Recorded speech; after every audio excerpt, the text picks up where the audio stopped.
আজকে ভাই আপনারা কালকে এটা কি ছাড়ছেন ভাই, পুরো মাঠের ভিতরে মিরাজ আহেদ তাসকিনা যারাই বলে সবে দর্শকরা ভাই মাইন করছি নি ভাই, মাইন করছো ভাই, রাগ করে না ভাই, রাগ করে না।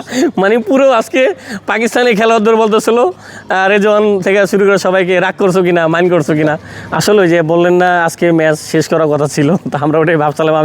আমি রুমও ছেড়ে দিছি, হোটেলও ছেড়ে দিছি, মানে ট্রেনের টিকিট বলেন সব রেডি ছিল, কিন্তু শেষ পর্যন্ত মানে এই সালমান আলী আগা আর হচ্ছে রেজওয়ান আমাদেরকে আর যেতে দিল না। কালকে সকালের অপেক্ষা আছে। তবে এই ম্যাচ এখন পর্যন্ত বাংলাদেশের হাতে, কারণ একটু ভয় ছিলাম, এই পার্টনারশিপটা আমাদেরকে একটু ভোগাইছে। তবে একটা বলের খেলা, একটা বল যদি ভালো করে উইকেট যায় তাহলে কিন্তু লাইন ধরে, তারপর কিন্তু 2 উইকেট চলে গেল। তবে তাইজুলের অসাধারণ একটা ব্রেক থ্রু ছিল এটা, মানে এত সুন্দর একটা বল, যেই বলটা কিন্তু সালমান আলী আগা মানে মিস করলো, বোল্ড হয়ে গেলো। এবং দেখলাম যে পরে ড্রেসিং রুমে যাওয়ার আগে তিনি ব্যাট দিয়ে পিটাপিটি করতেছে, মানে রাগে জিদে ক্ষোভে। এই ক্ষোভটা কারোর উপরে দেখাইছে জানি না, তবে দিন শেষে এখনও বাংলাদেশের হাতে ম্যাচ। আমি মনে করি কালকে লাঞ্চের আগে এই খেলা শেষ হয়ে যাবে। 72 ঘন্টা ময়েশ্চার লক সমৃদ্ধ লিলি বডি ওয়াশ, শিয়া বাটারের গুডনেস স্কিন রিপেয়ার করে রাখে সফট ও গ্লোয়িং।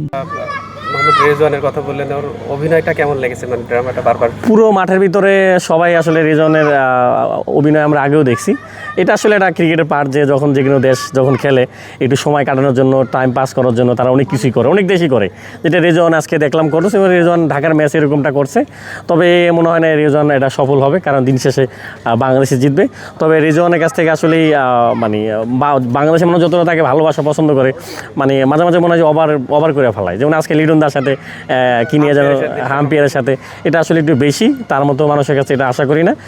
খুব জেন্টলম্যান, ভালো মানুষ, এটা তার সাথে আসলে যায় না। আজকে নাজমুল শান্ত পিছন থেকে, স্টাম্পের পিছন থেকে বলছিল যে ওভার অ্যাক্টিং কে লিয়ে রিজওয়ানকে 50 পয়সা কাট, এরকম একটা কিছু বলছিল। তো সেই বিষয়টা কি আসলে রিজওয়ানের টাইম ওয়েস্ট থেকেই শান্তকে একটু স্লেজিং করছিল কিনা, বা টেস্ট ক্রিকেটটাতে এই স্লেজিংগুলো কতটুকু জমিয়ে তোলে?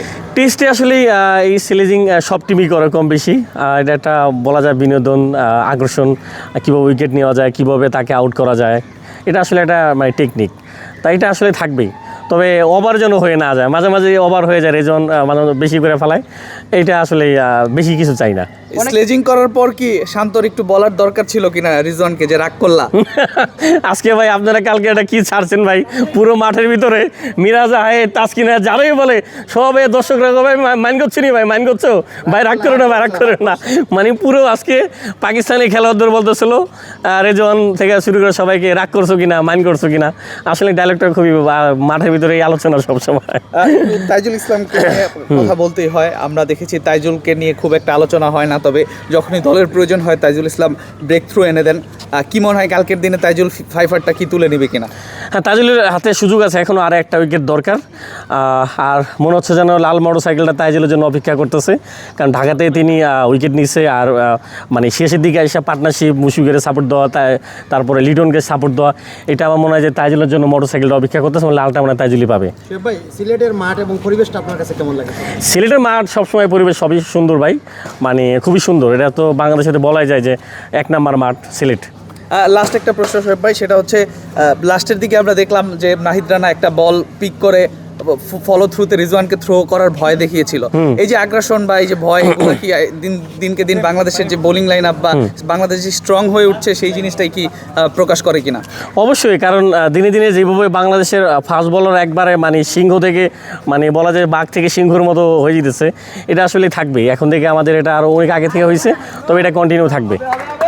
ধন্যবাদ ভাই।